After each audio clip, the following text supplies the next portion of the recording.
Date है आज 29 जुलाई 2023। ये सब टॉपिक डिस्कस करेंगे इस क्लास में। फर्स्ट टॉपिक है राइस एक्सपोर्ट बैन।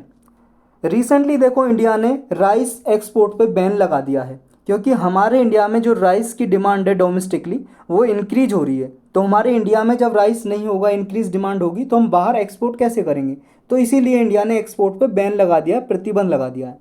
लेकिन हुआ क्या है, जो आईएमएफ के चीफ हैं, चीफ इकोनॉमिस्ट, आईएमएफ क्या है, इंटरनेशनल मॉनेटरी फंड, ये एक इंटरनेशनल ऑर्गेनाइजेशन है आईएमएफ। जब किसी देश में इकोनॉमिक क्राइसिस आता है, आर्थिक संकट, उस टाइम पे ही आईएमएफ उसकी सहायता करता है, लोन देता है उसे। तो इसके जो चीफ इकोनॉमिस्ट हैं ये पीरे ओलिवियर गुरिंचास, इनकी प्रोनाउंसिएशन कुछ और भी हो सकती है भाई साहब। ये जो हैं इन्होंने कहा है जो इंडिया का डिसीजन है ना, जो इंडिया ने अपने देश से राइस को एक्सपोर्ट करने पे बैन लगा दिया है, रेस्ट्रिक्शन लगा दिए, इससे फूड प्राइस इन्फ्लेशन और बढ़ सकती है। इससे क्या होगा, राइस का जो प्राइस है, चावल का जो मूल्य है, प्राइस है, वो इंटरनेशनल मार्केट में और ज़्यादा इंक्रीज हो जाएगा।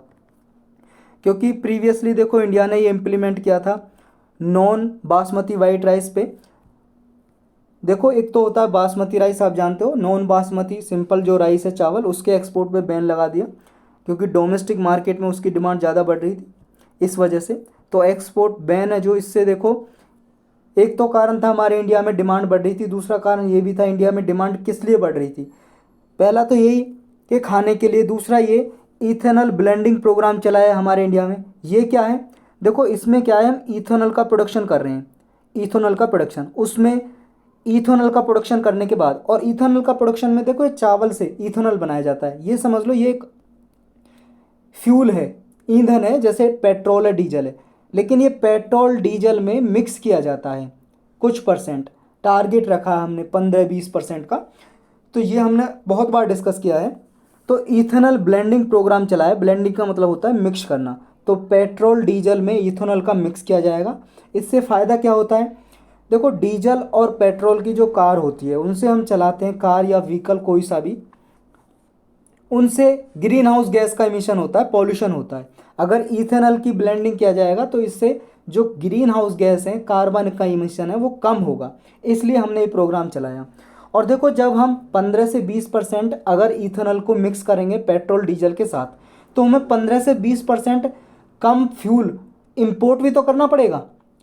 हम जो आयात करते हैं, बाहरी देश से परचेज करते हैं हम क्रूड ऑयल, कच्चा तेल, पेट्रोलियम, जिससे हम पेट्रोल डीजल मंगाते हैं, तो वो हमें 15-20% कम खरीदना पड़ेगा। तो इससे हमारे डॉलर भी बचेंगे, तो ये फ़ायदा होगा इससे। तो हमारा जो कॉस्टली ऑयल इंपोर्ट है उसको रिड्यूस करने के लिए हमने इथेनॉल ब्लेंडिंग प्रोग्राम चलाया। और इसके लिए हमने जो चावल है उस पर बैन लगाया कि हम यहाँ पे यूज करेंगे चावल को इंडिया में। तो इससे एनिमल हस्बेंड्री और पोल्ट्री सेक्टर है उसको भी फ़ायदा होगा, क्योंकि देखो जो पोल्ट्री सेक्टर है, पोल्ट्री मतलब मुर्गी पालन, मुर्गा मुर्गी जो पालते हैं, उसमें क्या होता है, उसमें मुर्गा मुर्गी को खिलाने के लिए दाना भी तो चाहिए, चावल भी यूज होता है उसमें, चावल का टुकड़ा, टूटा टुकड़ा उन्हें खिलाने के लिए। तो एनिमल फीड की जो कॉस्ट आती है वो लोअर होगी। तो इस वजह से हमने चावल पे बैन लगा दिया इंडिया ने। इंडिया का स्टेटस क्या है राइस एक्सपोर्ट को लेके, देखो इंडिया पूरे वर्ल्ड में सेकंड लार्जेस्ट प्रोड्यूसर है राइस का। सबसे ज़्यादा कौन चावल को उगाता है, प्रोड्यूस करता है, चाइना। चाइना के बाद सेकंड नंबर पे इंडिया का आता है। लेकिन एक्सपोर्ट करने के लिए इंडिया पूरे वर्ल्ड में नंबर 1 पे है। सबसे ज़्यादा इंडिया एक्सपोर्ट करता है, क्योंकि चाइना सबसे ज़्यादा पैदावार तो करता है, प्रोड्यूस करता है, लेकिन अपने वहाँ पे यूज भी कर लेता है उसका। तो इंडिया सबसे लार्जेस्ट राइस का एक्सपोर्टर है और सेकंड लार्जेस्ट प्रोड्यूसर है। ये दो बात आपको याद रखनी है। पूरे वर्ल्ड में जितना राइस होता है उसका 40% तो इंडिया अकेला एक्सपोर्ट करता है राइस को। नॉन बासमती वाइट राइस की बात करें तो लगभग 25% हमारे इंडिया से एक्सपोर्ट होता है, ये 25%। और बासमती और नॉन बासमती दोनों को मिला दें तो 40%। जो ये बैन लगाया, इस बैन का इम्पैक्ट क्या होगा ये जान लेते हैं। जो इंडिया ने बैन लगाया, प्रतिबंध लगाया, इसका क्या प्रभाव पड़ेगा। पहला तो यही आईएमएफ ने कहा है कि इंटरनेशनल जो राइस के प्राइसेज हैं वो इंक्रीज हो जाएंगे 10 से 15%। तो इसके प्राइस इंक्रीज हो जाएंगे तो इन्फ्लेशन होगी, महंगाई होगी इंटरनेशनल मार्केट में।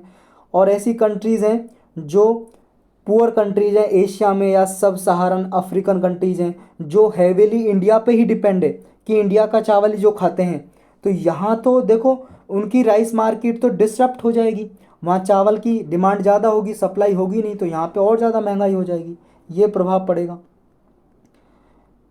यही था इसके बारे में। सेकंड टॉपिक है registration of birth and death amendment bill 2023। ये प्रीलिम्स के लिए भी इंपॉर्टेंट है और मेंस के लिए, जीएस पेपर 2 के लिए और 1 के लिए भी। रिसेंटली देखो ये पार्लियामेंट में बिल पेश किया है, registration of birth and death amendment bill 2023। ये देखो बर्थ सर्टिफिकेट हो या डेथ सर्टिफिकेट हो, उसका ऑनलाइन डेटा तैयार करने के लिए ये बिल प्रपोज किया है। तो टारगेट इसका यही है, जो अभी बहुत सारे डॉक्यूमेंट की ज़रूरत होती है ना, डेट कि हमारा जो बर्थ डेट क्या है, इसकी एविडेंस दिखाओ, प्रूफ दिखाओ, प्लेस ऑफ बर्थ क्या है, इसके एविडेंस के लिए कई सारे डॉक्यूमेंट्स की ज़रूरत होती है अभी। तो इसके डॉक्यूमेंट्स की ज़रूरत को मिटाने के लिए सिर्फ एक डॉक्यूमेंट हो और ऑनलाइन अवेलेबल हो, इसके लिए बिल लाया जा रहा है। तो मेजर फीचर क्या है वो जान लेते हैं इसके बारे में। पहला फीचर है इसका कि इसमें देखो registration of birth and death act 1969 है, जो ये एक्ट है 1969 का, इसको अमेंड किया जा रहा है इस बिल के तहत, इसको संशोधित किया जा रहा है, अमेंड किया जा रहा है इस एक्ट को जो 1969 का है। इसमें देखो एक रजिस्ट्रार को अपॉइंटमेंट किया जाएगा, रजिस्ट्रार जनरल, जो क्या काम करेगा, बर्थ और डेथ का रजिस्ट्रेशन किस तरह से होना है इसके लिए डायरेक्शन देगा। कौन? रजिस्ट्रार जनरल, ये एक ऑफिसर होगा। रजिस्ट्रार जनरल किसके अंडर काम करता है? Registrar general ministry of home affairs, गृह मंत्रालय के अंदर। दूसरी प्रोविज़न ये है कि ये क्या काम करेगा कि नेशनल और स्टेट लेवल पे एक डेटा तैयार करेगा बर्थ और डेथ का। स्टेट लेवल पे एक स्टेट का डेटा होगा, नेशनल लेवल पे सारे स्टेट का मिला के एक डेटा होगा बर्थ का और डेथ का, कब किसकी डेथ हुई है, कब किसका बर्थ हुआ था, सारा डेटा एक जगह होगा। नेक्स्ट है इसमें कि जो स्टेट हैं वो रजिस्टर करेंगे डिजिटली, ये मैंडेटरी कर दिया है। मैंडेटरी का मतलब अनिवार्य है, कंपलसरी, कि हर एक स्टेट अपने स्टेट में जो भी जिसका बर्थ हुआ है या किसी की डेथ हुई है उसका डेटा डिजिटल फॉर्म में रिकॉर्ड करेंगे। और किस सिस्टम पे? एक सेंट्रलाइज पोर्टल होगा जिसका नाम होगा सेंट्रल सिविल रजिस्ट्रेशन सिस्टम, इसके अंदर वो रजिस्टर करेंगे सारा डेथ और बर्थ का डेटा। नेक्स्ट है कि मेडिकल इंस्टीट्यूशन है वो सर्टिफिकेट प्रोवाइड करेंगे, किसी की डेथ का कारण क्या है इसके बारे में वो बताएंगे रजिस्ट्रार को। अगर कोई हॉस्पिटल में गया तो मेडिकल इंस्टीट्यूट उसका कारण बताएगा। अब जान लेते हैं एप्लीकेबिलिटी क्या है। देखो जो डिजिटल बर्थ सर्टिफिकेट है ये यूज होगा एजुकेशनल इंस्टीट्यूशन में एडमिशन कराने के लिए। आपको पता है जैसे स्कूल में जब बच्चे का एडमिशन कराने जाते हैं तो उसका बर्थ सर्टिफिकेट मांगते हैं, तो अब ये सर्टिफिकेट ले जाने की ज़रूरत नहीं होगी, सारा डेटा डिजिटली होगा। बस बता दिया जाएगा ये भाई साहब मेरा नाम है और ये डेट ऑफ बर्थ है, आप डाल लो। जैसे वो इंटरनेट पे डालेगा तो सारा डेटा निकल के आ जाएगा। दूसरा, मान लो किसी को ड्राइविंग लाइसेंस बनवाना है, पासपोर्ट बनवाना है, गवर्नमेंट जॉब के लिए आधार कार्ड बनवाना है या वोटर आईडी कार्ड बनवाना है, मैरिज रजिस्ट्रेशन कराना है, तो सब के लिए ये डिजिटल फॉर्म में जो ये रहेगा बर्थ सर्टिफिकेट काम करेगा। बेनिफिट और क्या होंगे इसके? पहला बेनिफिट तो यही है कि सेंट्रलाइज रजिस्टर होगा, एक रजिस्टर होगा ऑनलाइन ही जिस पे सारा डेटा होगा, यानी कि ट्रांसपेरेंसी रहेगी। पब्लिक सर्विस डिलीवरी में, सोशल बेनिफिट्स में ट्रांसपेरेंसी आएगी। दूसरा, ये डेटाबेस है नेशनल पॉपुलेशन रजिस्टर तैयार करने में भी यूज किया जा सकता है, राशन कार्ड बनाने के लिए यूज किया जा सकता है, प्रॉपर्टी का रजिस्ट्रेशन रिकॉर्ड तैयार करने के लिए यूज किया जा सकता है। तो ये रजिस्ट्रेशन प्रोसेस को और सिंप्लीफाई कर देगा, आसान बने देगा। जैसे मान लो किसी अडॉप्टेड चिल्ड्रन का प्रोसेस है, उसका रजिस्ट्रेशन करना उसको भी आसान बना देगा। कोई मान लो ऑर्फन अनाथ चिल्ड्रन है या अबंडन कोई बच्चा छोड़ दिया है किसी ने, या सरेंडर्ड सैरोगेट चिल्ड्रन है, इनके लिए भी रजिस्ट्रेशन के लिए ये आसान बना देगा प्रोसेस को। तो यही था इसके बारे में। नेक्स्ट टॉपिक है, आज थोड़ा देखो ये जो डिस्प्ले है ना फ्लक्चुएट कर रही है और इस वजह से मैंने जल्दी आज लेक्चर नहीं बनाया, इस प्रॉब्लम को मैं सॉल्व करता रहा लेकिन हो नहीं पाई है, ये थोड़ी टेक्निकल प्रॉब्लम आ रही है इस डिस्प्ले में। नंबर 3 है Bengaluru first an Indian city to be a member of cultural forum. ये प्रीलिम्स के लिए इंपॉर्टेंट है बस। देखो इंडिया की पहली इंडियन सिटी बन गई है ये बेंगलुरु, जिसको वर्ल्ड सिटीज कल्चरल फोरम में ज्वाइन किया गया है। मतलब इसने बेंगलुरु ने ज्वाइन किया किसको, वर्ल्ड सिटीज कल्चरल फोरम को। और ये क्या है वर्ल्ड सिटीज कल्चरल फोरम, ये एक ऑर्गेनाइजेशन है जो 2012 में बनाई थी, किसने, लंदन के जो मेयर हैं उसने बनाई थी ये organisation world cities cultural forum. क्या कराती है ये, देखो इसको जो भी सिटी ज्वाइन करते हैं, मान लो इसमें 60-65 सिटी ने ज्वाइन कर लिया, अब इनकी जो भी कल्चरल वैल्यूज़ है उनको एक्सचेंज करना, इनकी संस्कृति, कल्चर, रीति रिवाज, ट्रेडिशन, इनको प्रमोट करना, एक दूसरी कंट्री में एक्सचेंज करना, ताकि पीपल टू पीपल कांटेक्ट बढ़े, लोगों में मधुर संबंध बने, हारमनी आए। तो इसका काम करती है ये। इसमें देखो अभी 40 मेंबर सिटीज़ हैं और बेंगलुरु 41st सिटी बन गया है, 41वां सिटी बन गया है इसमें। ग्लोबल कल्चर को इंक्लूसिव बनाता है ये, इंक्लूसिव मतलब समावेशी। और जो ये कल्चरल फोरम है वर्ल्ड सिटीज़ कल्चरल फोरम, ये देखो BLR फाउंडेशन के साथ मिलकर कोलैबोरेट कर रहा है। BLR फाउंडेशन है जो बेंगलुरु बेस्ड एक प्राइवेट ऑर्गेनाइजेशन है जो सिटी के फेस्टिवल वगैरह कराती है, कल्चरल फेस्टिवल वगैरह ऑर्गेनाइज कराती है ये BLR फाउंडेशन। तो यही था इसके बारे में, बस याद रखना है कि बेंगलुरु ने वर्ल्ड सिटीज़ कल्चरल फोरम को ज्वाइन किया है, हमारे इंडिया की पहली सिटी बन गई है ये। नेक्स्ट टॉपिक है, हो क्या रहा है इस डिस्प्ले में, ज़्यादा ही फ्लक्चुएट कर रही है नहीं। नेक्स्ट है भारत मंडपम। ये प्रीलिम्स के लिए इम्पोर्टेंट है और मेंस के लिए भी GS पेपर 1 में। रिसेंटली देखो न्यू दिल्ली में जो प्रगति मैदान है जहाँ पे इंटरनेशनल फेयर लगता है हर साल, यहाँ पे एक कॉम्प्लेक्स बनाया है, ये एक बिल्डिंग सी बनाई है जिसका नाम रखा है भारत मंडपम। ये इंटरनेशनल एग्जीबिशन कम कन्वेंशन सेंटर होगा जिसका नाम रखा गया है भारत मंडपम। कैसा दिखेगा ये, एक मिनट रुक जाओ, मैं यहाँ पे इमेज ले लेता हूँ। ये जो आप देख रहे हो इस तरह का होगा, ये इस तरह का होगा ये भारत मंडपम, इंटरनेशनल एग्जीबिशन कम कन्वेंशन सेंटर बोल सकते हो आप इसको। ये रुक क्यों नहीं रहा यार, चलो डिलीट कर देते हैं इसे। जो सेंटर है इंडिया का लार्जेस्ट माइस डेस्टिनेशन है। माइस का क्या मतलब है, मीटिंग इंसेंटिव्स कॉन्फ्रेंस एग्जीबिशन। इसमें किस चीज़ की एग्जीबिशन होगी, इसमें आर्ट फैसिलिटीज़ की, कन्वेंशन सेंटर या एग्जीबिशन हॉल की तरह काम करेगा, MP थिएटर की तरह काम करेगा ये। इसमें देखो इंडिया के ट्रेडिशनल आर्ट कल्चर, इस तरह के जो रिच हेरिटेज है इंडिया की, यह मॉडर्न अचीवमेंट है, उनको शोकेस किया जाएगा। इंडिया की जो भी कल्चर है, संस्कृति है, डिफरेंट पार्ट में ट्रेडिशनल आर्ट है, रीति रिवाज, कोई मान लो हाथों से कोई बुनाई कर रहा है, कुछ चीज़ें बना रहा है, इस तरह की आर्ट फॉर्म है जो कला है उनको यहाँ पे एग्जीबिशन में लगाया जाएगा। ये जो टर्म है भारत मंडपम, ये हमारे लिए इम्पोर्टेंट है। अरे फिर आ गया यार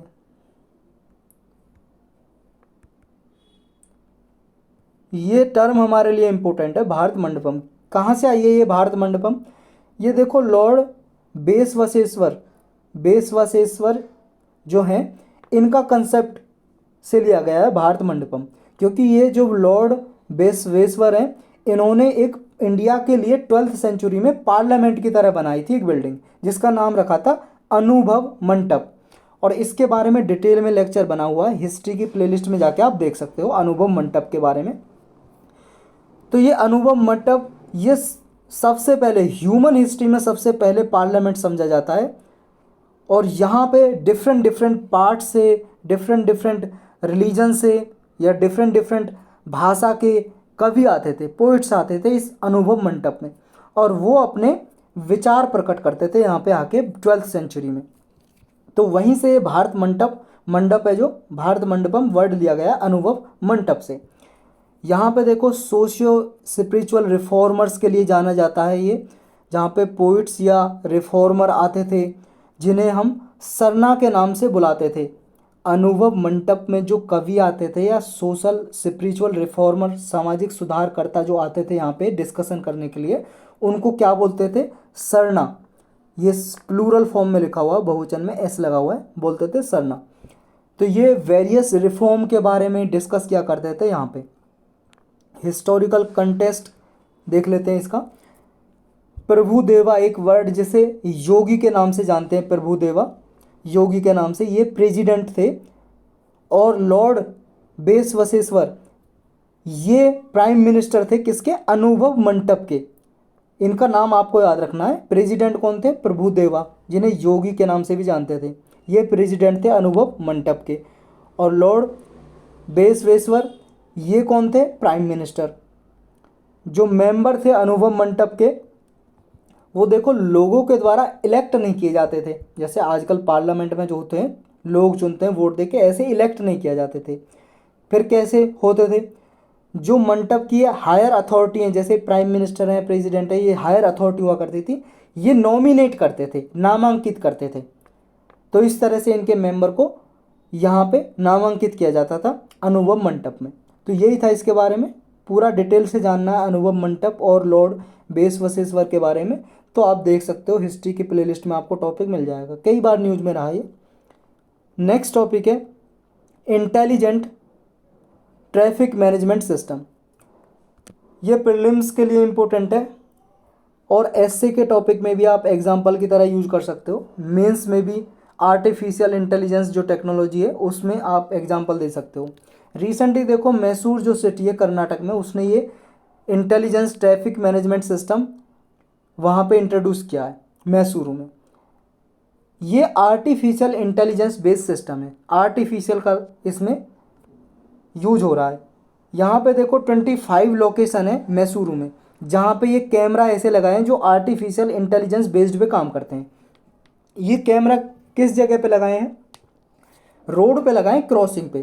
क्या है कि बहुत सारे लोग ऐसे होते हैं ना, रेड लाइट हो रही है तोड़ के चले गए रेड लाइट को, या बिना हेलमेट के राइडिंग कर रहे हैं, बिना हेलमेट के बाइक वगैरह चला रहे हैं, या एक बाइक पे दो अलाउ हैं, दो के अलावा तीन तीन चार चार बैठे हुए हैं, ट्रिपलिंग कर रहे हुए हैं, या किसी ने सीट बेल्ट नहीं लगा रखी है कार में, या कोई ड्राइवर है बाइक पे जा रहा है या कार में कॉल करते हुए जा रहा है, तो उस पे चालान होगा। ये आर्टिफिशियल इंटेलिजेंस बेस्ड कैमरा होगा, ये पता लगेगा कि हाँ इस आदमी ने हेलमेट नहीं पहना है, या ये आदमी फ़ोन पे बात कर रहा है, उसका नंबर रीड कर लेगा बाइक का या कार का, और उसके घर जिस एड्रेस पे वो रजिस्टर होगी बाइक या कार, उस एड्रेस पे इसका चालान भेज देगा, तो उसको चालान भुगतना पड़ेगा। तो ये सिस्टम ऑटोमेटिक सिस्टम इंट्रोड्यूस किया है जो AI based artificial intelligence based है। अब कुछ वन लाइनर टॉपिक है उनको देख लेते हैं। अब ये फ्लक्चुएट नहीं करेगी डिस्प्ले क्योंकि हमें अब लिखना है सर। देखो एक टॉपिक है, ये तुवालू कंट्री न्यूज़ में है। तुवालू कंट्री कहाँ पे है, तुवालू कंट्री, इसकी लोकेशन आपको पता होनी चाहिए। जो तुवालू है एक आइलैंड कंट्री है, मतलब चारों तरफ से पानी से घिरी हुई है। इसे एलाइस आइलैंड के नाम से भी जानते हैं, एलाइस आइलैंड, ELLICE। कहाँ पे है ये, देखो ये वर्ल्ड मैप देख रहे हो आप, ये हवाईयन आइलैंड देख रहे हो, यहाँ पे हवाईयन आइलैंड, इधर किरिबाती, और इधर है देखो तुवालू। सेंट्रल पैसिफिक ओशन में है ये तुवालू। तो इसकी लोकेशन आपको याद रखनी है। और इसकी थोड़ी इन्फॉर्मेशन और देखो, इसकी कैपिटल का नाम है फुनाफुती। इसकी प्रोनाउंसिएशन कुछ और भी हो सकती है भाई साहब, FUNAFUTI, फुनाफुती। और यहाँ पे पार्लियामेंट्री डेमोक्रेसी है, हमारे जैसे हमारे इंडिया में है पार्लियामेंट्री डेमोक्रेसी, लोकतंत्र है जो हमारा संसदीय लोकतंत्र, तो इसी तरह से यहाँ पे भी पार्लियामेंट्री डेमोक्रेसी है। लेकिन यहाँ पे कोई पार्टी नहीं है, जैसे हमारे इंडिया में पार्टी होती है ना, जैसे कांग्रेस पार्टी है, बीजेपी है, ये ऐसे। यहाँ पे कोई पार्टी नहीं है। फिर कैसे इलेक्शन लड़ते हैं, अलग अलग लड़ते हैं, जो आएंगे इलेक्ट होके फिर वो अपना प्राइम मिनिस्टर चूज कर लेते हैं। जैसे इनके पार्लियामेंट में आएंगे वो फिर प्राइम मिनिस्टर चूज कर लेते हैं। तो इस तरह से यहाँ पे इलेक्शन होता है। एक टर्म न्यूज में देखो, ये मार्केरियन 421, क्या है मार्केरियन 421, ये ब्लैक होल है, बस इतना जानना है आपको। ये क्या है, ब्लैक होल, मार्केरियन 421। अर्थ से कितना दूर है ब्लैक होल, ये मार्केरियन 421 ब्लैक होल है जो कितना दूर है हम पृथ्वी से, 400 million light years. Light year मतलब एक साल में लाइट है जो प्रकाश है जितनी दूरी तय करता है उसको हम उस दूरी को 1 लाइट ईयर बोलते हैं। और ये कितनी, 400 मिलियन लाइट ईयर। 1 मिलियन में 10 लाख होते हैं, तो आप 10 लाख से मल्टीप्लाई करके लाइट ईयर मतलब इतना दूर है, आपकी सोच भी शायद ना जा सके। और ब्लैक होल क्या होते हैं? ब्लैक होल देखो, जो स्पेस साइंटिस्ट हैं, एस्ट्रोनॉमर, ऐसा कहते हैं कि जितनी भी गैलेक्सीज हैं पूरे वर्ल्ड में, ब्रह्मांड में जितनी भी गैलेक्सीज हैं उन गैलेक्सीज में एक ब्लैक होल होता है। यानी कि सोलर सिस्टम जो होता है, गैलेक्सीज होती हैं, गैलेक्सीज में सोलर सिस्टम होता है, उस गैलेक्सीज में, आकाश गंगा में एक ब्लैक होल होता है। और ये ब्लैक होल ऐसा रीजन है जहाँ पे सबसे ज़्यादा ग्रेविटेशनल फोर्स होती है। तो कैसे डिफाइन करेंगे हम? ब्लैक होल एक ऐसा रीजन है, ऐसा स्थान है, ऐसा प्लेस है स्पेस में, आसमान में, जहाँ पे ग्रेविटेशनल फोर्स, गुरुत्वाकर्षण बल सबसे ज़्यादा ताकतवर होता है। क्योंकि यहाँ पे ना लाइट भी बच के नहीं निकल सकती, क्योंकि आपने देखा होगा लाइट को अर्थ की ग्रेविटेशनल फोर्स नहीं खींचती अपनी तरफ, मतलब थोड़ा बहुत खींचती है, बहुत ही कम प्रभाव होता है, लेकिन निकल जाती है। लेकिन यहाँ पे ब्लैक होल ये है, मान लो यहाँ पे लाइट आई, टकरा के वापस नहीं आएगी, ये क्या करेगी, इसी के अंदर चली जाएगी। अब इसलिए हम ब्लैक होल को आंखों से नहीं देख पाते, क्योंकि भाई साहब हमें मान लो यहाँ पे गिलास रखा है, गिलास कब कैसे दिखाई देता है? लाइट इससे टकराती है और वापस हमारी आंखों पे आती है, तब हमें कोई चीज़ दिखाई देती है। अगर मान लो यहाँ टकराए लाइट और हमें ये पास निकल जाए लाइट, तो हमें थोड़ी ना दिखाई देगी। जैसे ग्लास होता है, शीशा, आर पार ट्रांसपेरेंट ग्लास, अगर उससे सारी की सारी लाइट निकल जाए तो हमें नहीं दिखाई देगा। अगर थोड़ी बहुत, लेकिन ग्लास ऐसा होता, अधिकतर लाइट निकल जाती है लेकिन थोड़ी बहुत लाइट हमारे आंखों पे आके पड़ती है रिफ्लेक्ट होकर, इसलिए थोड़ा बहुत हमें नज़र आता है कि हाँ यहाँ पे ग्लास लगा हुआ है। वरना सारी की सारी अगर ग्लास से निकल जाए ना, हमें शीशा, वो ग्लास लगा हुआ था मिरर, वो नज़र नहीं आएगा और टकरा जाएंगे हम उससे। तो ये समझ गए होंगे आप कॉन्सेप्ट। नेक्स्ट, एक यूरिया गोल्ड, ये टर्म न्यूज में है। क्या है ये नई वैरायटी का यूरिया, ये नई वैरायटी का यूरिया है। ये कैसा यूरिया? Sulphur coated. जो सल्फर भी यूज होता है ना, हमें खेतों में मान लो डालना पड़ता है किसानों को क्रॉप कल्टीवेशन करने के लिए, तो यूरिया के अंदर ही सल्फर मिला दिया, ये समझ लो। यूरिया गोल्ड के बारे में बस याद रखना है इतना सा। एक टर्म देखो, वोलेटिलाइजेशन, ये टर्म न्यूज में है। वोलेटिलाइजेशन क्या है? ये वोलेटिलाइजेशन सिंपली इवेपोरेशन को ही बोलते हैं, ये समझ लो। इवेपोरेशन या वेपोराइजेशन, क्या होता है इवेपोरेशन या वेपोराइजेशन? वाष्पीकरण। वाष्पीकरण क्या होता है जानते हो आप? वाष्पीकरण क्या होता है? देखो वाष्पीकरण क्या है, कोई चीज़ सॉलिड फॉर्म में गर्म करेंगे तो वो भाप बन जाएगी, गैस फॉर्म में बदल जाएगी, उड़ जाएगी, तो वही तो है वाष्पीकरण। ये टर्म भी यही है, वॉलेटिलाइजेशन। एक कील कैनाल, KIEL, कील या काइल कैनाल है जो ये न्यूज में है। कहाँ पे है इसकी लोकेशन आपको पता होनी चाहिए। ये जो वर्ल्ड मैप देख रहे हो आप, यहाँ पे देखो, इधर नॉर्थ सी और बाल्टिक सी, नॉर्थ सी और बाल्टिक सी, इनको कनेक्ट करती है कैनाल, ये है कील कैनाल। तो इसकी लोकेशन आपको याद रखनी है, यूके के पास है ये, यूनाइटेड किंगडम के पास। एक ये टर्म न्यूज में, यूरेइलाइट। क्या है यूरेइलाइट? ये देखो एक मेटेरोइड है, मेटियोराइट है ये। क्या होता है मेटियोराइट? देखो आपको पता है सोलर सिस्टम है हमारा, जो ये सन है, सन के चारों ओर ग्रह घूम रहे हैं, 8 ग्रह। ये मरकरी बुध ग्रह है, ये वीनस शुक्र ग्रह है, ये अर्थ है पृथ्वी, और ये मार्स मंगल ग्रह, जुपिटर बृहस्पति, और फिर आपका सैटर्न है शनि ग्रह, और फिर आपका यूरेनस और नेपच्यून। ये 8 ग्रह घूम रहे हैं। अब जो ये मार्स और जुपिटर ग्रह है, इसके बीच में छोटे छोटे रॉकी पार्टिकल हैं।